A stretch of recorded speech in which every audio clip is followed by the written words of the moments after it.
पे आपका हार्दिक स्वागत है। मैं आगे वर्मा डिस्ट्रिक्ट क्लासेस से रीजनिंग टॉपिक के साथ आपके सामने हूँ।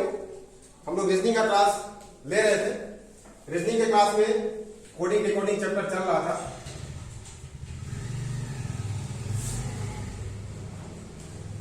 कोडिंग डिकोडिंग चैप्टर चल रहा था। तो कल हमने बताया था आपको कि कोडिंग डिकोडिंग में अल्फाबेट को कूट कैसे करेंगे, कैसे सीखेंगे कोड को, और उसके लिए हमने आपको कुछ ट्रिक्स भी बताए थे। आई होप आप उसे सीखे होंगे और रात भर में आपको अल्फाबेट के सारे कोड याद हो गए होंगे। याद हो गए ना? आप रात को इसे याद करें और मंथन करें, मनन करें और सुबह तक आपको याद हो जाएगा, मुझे पूरा विश्वास है। तो फिर से देखते हैं उसी कंसेप्ट के साथ कोडिंग डिकोडिंग। हम चल रहे थे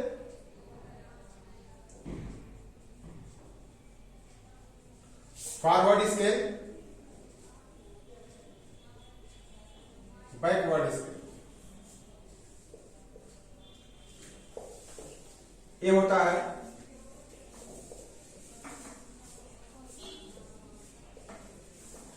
positive negative. Forward scale positive direction में होता है, बैकवर्ड स्केल निगेटिव डायरेक्शन में होता है। ये तो आप जानते ही होंगे। तो अगर अल्फाबेट को हम एक सर्किल के रूप में लें तो यहां से कोडिंग डिकोडिंग का जन्म होता है और यहीं से इसको पढ़ना अनिवार्य हो जाता है। अब यहां से आप चलेंगे क्लॉकवाइज डायरेक्शन। इसको क्लॉकवाइज भी कह सकते हैं आप, इसको दक्षिणावर्त भी कह सकते हैं आप, इसको एंटी क्लॉकवाइज कह सकते हैं आप, इसको वामावर्त भी कह सकते हैं। ठीक है, सारी चीजें लगी हैं, इसको ध्यान से समझना पड़ेगा। तो अगर इसे हम फॉरवर्ड स्केल में चलते हैं, मतलब क्लॉकवाइज डायरेक्शन में चलते हैं या दक्षिणावर्त में चलते हैं, तो यहां पे ये पॉजिटिव डायरेक्शन है। अब ये क्लॉकवाइज वाइज चल रहा है। अगर इसे एंटी क्लॉक इधर से चलते हैं तब ये बैकवर्ड स्केल है या निगेटिव है या एंटी क्लॉकवाइज डायरेक्शन। क्लियर? अब यहां से ये लाइनिंग है, जेड के बाद आपका अल्फाबेट खत्म है। यहां से कूदम कूदा इधर करेंगे और यहां से कूद के इधर आएंगे तो प्रॉब्लम तो होगी। यहीं से कोडिंग डिकोडिंग का सस्पेंस भी क्रिएट होता है। यहां से आपको इधर कूदना है और यहां से इस लाइन के इधर कूदना है, यही पे प्रॉब्लम है। यहां से इधर कूदना तो कोई दिक्कत नहीं है भैया। हम बी है, सी है, डी है, डी के बाद आगे कूद रहे हैं 7, मतलब डी के बाद सातवां अल्फाबेट कौन सा है? तो आप बता सकते हैं कि डी का कोड क्या है? 4 है प्लस 7 जोड़ दिए 11 हो गया। आप बता देंगे 11 अल्फाबेट, 11 का कोड किस अल्फाबेट का है? तो के का है। तो डी में 7 जोड़ेंगे तो के हो जाएगा। लेकिन अगर मैं ये पूछ दूं कि डी में से आप 11 घटाएंगे तो क्या होगा, तो समस्या आ जाती है, क्योंकि इस लाइन को आपको कूदना है, क्रॉस करना है। डी के बाद, डी के पहले ग्रामर लाइन इधर से जाना था तो कोई दिक्कत नहीं था, आप चले गए। इधर से जाना है तो दिक्कत होगा। या मैं पूछ दूं एक्स वाई जेड, एक्स में अगर आप 11 जोड़ते हैं तो क्या होगा, तो आप फिर यहां से यहां कूद रहे हैं, फिर दिक्कत आने वाली है। तो कहने का मतलब कोडिंग डिकोडिंग इस लाइन को क्रॉस करने का जो कंसेप्ट है, वहीं से कंफ्यूजन क्रिएट होता है। प्लस के संदर्भ में, माइनस के संदर्भ में बच्चों के पास कोई कंफ्यूजन नहीं है। अगर आप रीजनिंग का कंसेप्ट जानते हैं तो उसको हवा में उड़ा सकते हैं, लेकिन कूदने का तरीका मैं आपको सिखाऊंगा। यार देखते कैसे कूदते हैं, ध्यान से देखा इसे। बहुत मजेदार कंसेप्ट है, बड़ा मजा आता है रीजनिंग पढ़ने और पढ़ाने में। आपको भी मजा आ रहा होगा, मुझे पूरा उम्मीद है। तो मजा लेते रहिए, पढ़ते रहिए। देखिए कूदने का तरीका, इसका मैं फिगर बना देता हूं ताकि आप कंफ्यूज न रहे। ठीक है, ये है जेड, यहाँ बी सी डी, यहाँ पे वाई एक्स, इसके संदर्भ में है। नीचे इसके एम है। ठीक है, यहां से इधर प्लस है, यहां से इधर माइनस। ठीक है, इतना तो क्लियर हो गया होगा। एक्चुअली में मैं पूछना चाहता हूं कि बी में 7 जोड़ेंगे तो क्या होगा। आप आंसर सीधे दे सकते हैं कि बी में 7 जोड़ेंगे सर तो इसका कंसेप्ट है बी का कोड क्या होगा, यहाँ देख लेंगे बी का कोड 2 होता है और इसमें 7 जोड़ देंगे तो हो जाएगा 7 2 9 और 9 आई का कोड होता है तो उत्तर आप दे देंगे आई। क्लियर। अब मैं पूछा कि बी में 15 जोड़ेंगे तो क्या होगा, मतलब बी के बाद 15वां अल्फाबेट कौन सा होगा, ये समझना है बी के बाद 15वां अल्फाबेट कौन सा होगा, प्रश्न आता है। इसका मतलब मैं मैथमेटिकल टर्मिनोलॉजी करना चाह रहा हूं। अगर प्रश्न कह रहा है कि डी के बाद 15वां अल्फाबेट कौन सा है तो मैं बताना चाह रहा हूं कि डी में 15 जोड़ेंगे तो क्या होगा। यहाँ पे रीजनिंग का मैथमेटिक्स कंसेप्ट पढ़ाने का प्रयास कर रहा हूं। अगर मैथमेटिकल आप सीख गए तो एक्यूरेट आंसर आप ढूंढ लेंगे आसानी से और उसको समझना आसान होगा। यहाँ मैथमेटिकल कंसेप्ट यही है कि डी का कोड क्या है, 4 है, इसमें आप 15 जोड़ दिए तो हो गया 19। 19 आपका सीधे सीधे है, यस का कंसेप्ट है 19, क्योंकि 9 का अल्फाबेट मैंने बताया था ये 9 होता है, आई दिखता है, यस में 9 दिखता है, यहाँ 19 हो गया। 29 का कोई कंसेप्ट होता ही नहीं, तो 9 के अकॉर्डिंग या तो आई होगा या 19 होगा, यस होगा, 29 तो होता ही नहीं, तो यस इसका आंसर होगा। यस डी में 15 जोड़ेंगे तो क्या होगा, यस होगा। बी में 7 जोड़ेंगे तो क्या होगा, आई होगा। अभी मैं बताने का प्रयास कर रहा हूं कि अभी आपका फॉरवर्ड स्टेप चल रहा है, यहाँ पे कोई बाधाएं नहीं आ रही आपके सामने। यहाँ पे मैंने जोड़ दिया डी में 15 जोड़ दिया, यहाँ पे क्या हो गया 15 से 19, तभी यस आ रहा है। यहाँ पे यम 13 है, उसके बाद यहाँ पे यस आएगा, यहाँ तक आ रहा है। देखिए अभी क्रॉस नहीं कर रहा है आप लोग, तभी कोई दिक्कत नहीं है, इतना समझ गए। आगे देखते हैं, माइनस का कंसेप्ट देख लीजिए। जैसे अगर मैं कहूं x माइनस 8 क्या होगा, x माइनस 8, तो x का कोड सीधे लिख देंगे आप 24 है, मैथमेटिकल कंसेप्ट, माइनस 8 कर देंगे, 24 में से 20 और 16 होगा, और 16 किसका कोड होता है, p का होता है। ठीक है, तो x का विपरीत, x में से 8 घटाएंगे तो p आएगा। उसी तरह से कह दिया जाए कि p में से अगर हम 5 घटाएंगे तो क्या होगा, तो p का कोड 16 है, 16 में से 5 घटाएंगे तो 11 होगा, मतलब k होगा। तो इस चीज को सीखने का प्रयास करें, ये दोनों कंसेप्ट बहुत ही इंपॉर्टेंट है, फॉरवर्ड स्केल और बैकवर्ड स्केल। ठीक है, ये चीज सीख लेंगे तो आप काफी जल्दी रीजनिंग को सॉल्व कर पाएंगे। और एक चीज और आपको बता दें कि रीजनिंग में कोडिंग डिकोडिंग कंसेप्ट इतना महत्वपूर्ण है कि आपकी रीजनिंग का कम से कम 20 से 30% एग्जाम के क्वेश्चन कोडिंग डिकोडिंग से आता है। ठीक है, कोडिंग डिकोडिंग का ये कंसेप्ट जो बता रहे हैं ये आपके रीजनिंग कोडिंग डिकोडिंग तक ही सीमित नहीं है। कोडिंग डिकोडिंग के अलावा रीजनिंग में और जो चैप्टर्स हैं जैसे एनालॉजी टेस्ट, क्लासिफिकेशन, इनइक्वालिटी और वर्गीकरण संबंधी जितने प्रश्न हैं, जितने चैप्टर्स हैं, सब में एक कंसेप्ट आता है। तो इस कंसेप्ट को आप अगर बारीकी से सीख लेंगे तो आपके क्वेश्चन पेपर का 25% सवाल इसी कंसेप्ट से आने वाला है। इसलिए इस कंसेप्ट के साथ थोड़ा सा भी लापरवाही करना आपके लिए घातक होगा और इस कंसेप्ट को 110% सीखने का प्रयास करें ताकि आपके रीजनिंग के पेपर से 25% क्वेश्चन एक ही कंसेप्ट से सॉल्व हो जाए। ठीक है, तो इसका यहाँ लापरवाही आपके लिए घातक होगी, इसलिए मैं इसको काफी जोर देकर बताने का प्रयास कर रहा हूं। आगे देखते हैं,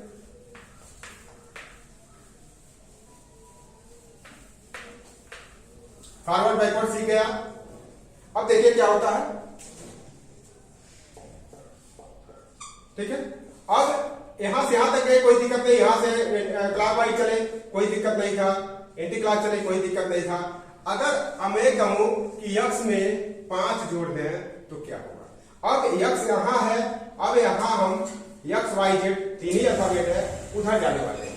तो x में 5 जोड़ेंगे, जिसको ध्यान से समझिएगा। x का कोड क्या होता है, 24 होता है, इसमें से 5 घटाएंगे तो 19 होगा। 5 जोड़ेंगे, सॉरी 5 जोड़ना है ना, 5 जोड़ना है, 24 5 29 हो गया। अब आप देखिए यहाँ पे आंसर आ गया 29, हमारे पास अल्फाबेट तो सिर्फ 26 है।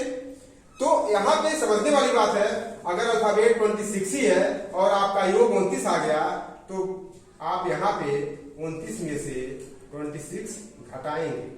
ठीक है, ये कंसेप्ट याद रखिएगा।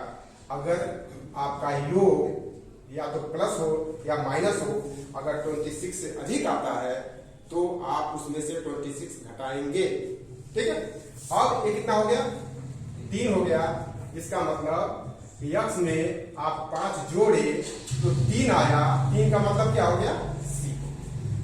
क्लियर, यक्स में आप 5 जोड़ रहे हैं तो आप उल्टा चल रहे हैं। ठीक है, यहां से उल्टा जा रहे हैं और यहां पे अल्फाबेट सी ऐसा आंसर। क्लियर, अगर हम ये कह दें ई माइनस 10 क्या होगा, ई माइनस 10। अब देखिए कहां ई है, A B C D E यहां पड़ेगा। यहां से अब माइनस करेंगे, मतलब माइनस का कंसेप्ट मैंने क्या बताया था, माइनस करने बैकवर्ड स्केल। तो यहां से उल्टा चलेंगे, 10वां स्थान पे कौन सा अल्फाबेट आएगा, तो उसका प्रश्न है। तो ई माइनस 10 का मैथमेटिकल कंसेप्ट बताने का प्रयास कर रहे हैं। ई का कोड 5 हो गया, 5 में से 10 घटाया और -5 हो गया। जब नेगेटिव कंसेप्ट आ गए, नेगेटिव आंसर आ गए, तो इसको नेगेटिव कंसेप्ट में इसे 26 में से घटा, मतलब जब नेगेटिव आ जाता है कि इसको 26 में से घटाते हैं, मतलब 26 माइनस 5 बराबर 21। 21 किसका कोड है, तो आप कहेंगे यू है, क्योंकि यू भी 21-22 साल के हैं, मैं बताया था।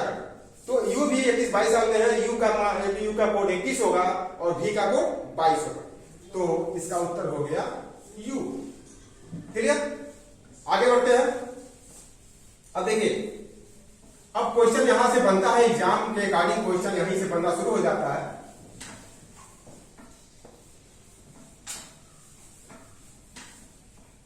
आई होप आप समझ गए होंगे। अब इसमें क्वेश्चन के अकॉर्डिंग चलते हैं। पहला जो कंसेप्ट है इसका है क्वेश्चन का, वो है फॉरवर्ड स्केल। फॉरवर्ड, ठीक है, प्लस धनात्मक। आगे बढ़ते क्रम में फॉरवर्ड क्वेश्चन देते हैं इसमें। जैसे एक क्वेश्चन मैं लगाने का प्रयास करता हूं। क्वेश्चन है, यदि TEACHER टीचर को TEACHER टीचर को कूट भाषा में या कोड भाषा में हम VGC EJGT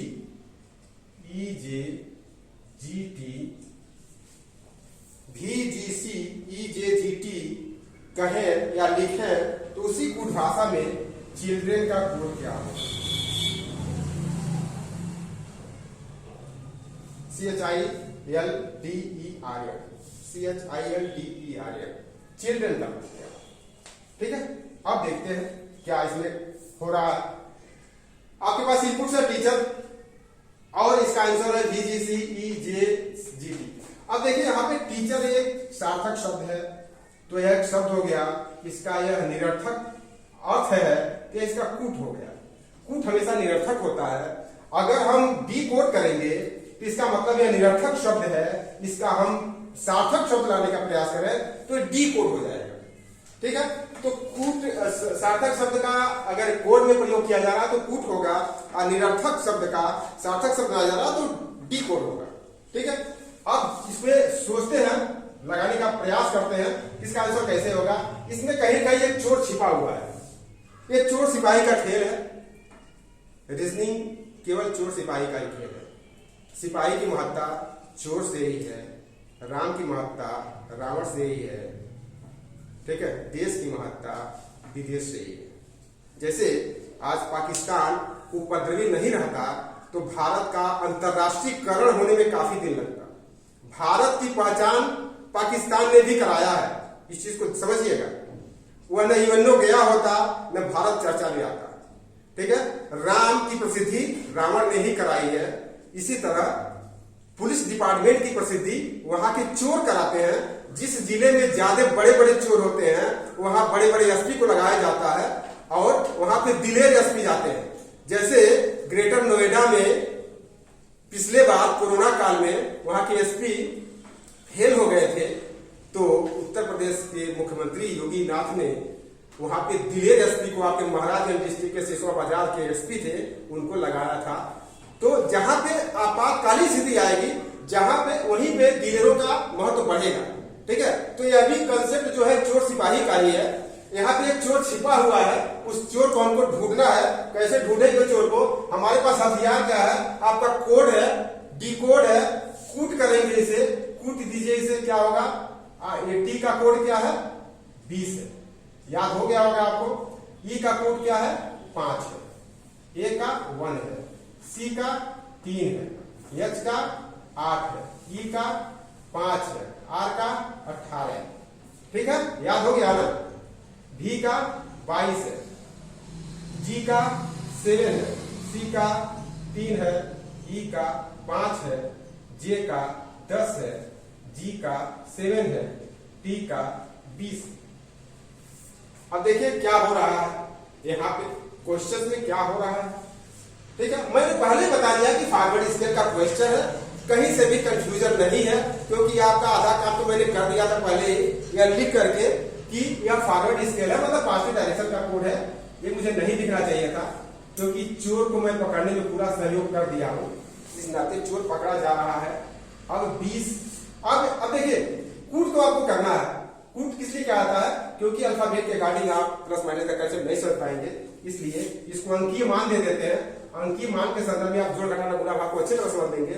यहाँ 20 है, यहाँ 22 है, यहाँ 5 है, यहाँ 7 है, यहाँ 1 है, यहाँ 3 है, यहाँ 3 है, यहाँ 5 है। आपको लग रहा होगा कि क्या किया गया है? सब में +2 किया गया है। ठीक है, समझ रहे हैं? सामने +2 किया गया है, यही आपका क्लू है, यही छिपाया गया था। इसको अपने ट्रेस आउट कर लिए, निकाल दिया बाहर। ठीक है, अब यह जो किया गया है, जो क्लू आपने ढूंढा है, चोर को ढूंढा है, उस चोर को जो क्लू है, इसको यहीं पे अडॉप्ट कर देना है क्वेश्चन में। क्वेश्चन आपका है CHILDREL। ठीक है, ये क्वेश्चन है आपका। इसी कंसेप्ट को यहां अडॉप्ट कर देना है। मतलब क्या है? +2 +2 +2 +2 लिख देना है। ठीक है, अब इसका अर्थ निकाल लेना है। सी का कोड क्या है? सी का कोड 3 है, 3 में 2 जोड़ेंगे तो 5 होगा। 5 किसका कोड है? तो आप कहेंगे ई का कोड। सी का कोड क्या है? 8 है, 8 में आप 2 जोड़ेंगे तो 10 होगा, 10 जे का कोड। आई का 9 है, +2 जोड़ेंगे 11 होगा, यह के का होगा। एल का 12 है, +2 जोड़ेंगे 12 में 14 होगा, ये किसका कोड है? तो आप कहेंगे एम का।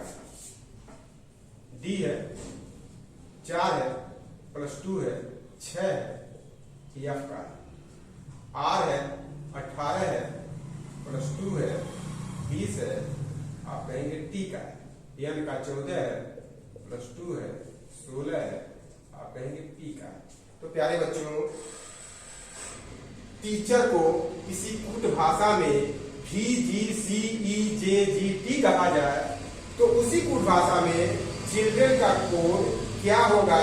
कितने प्रोसेस के बाद मैंने निकाला है, इसका सही आंसर यह होगा EJKNFTP। मुझे पूरा उम्मीद है आप बहुत अच्छी तरह समझ रहे होंगे और आप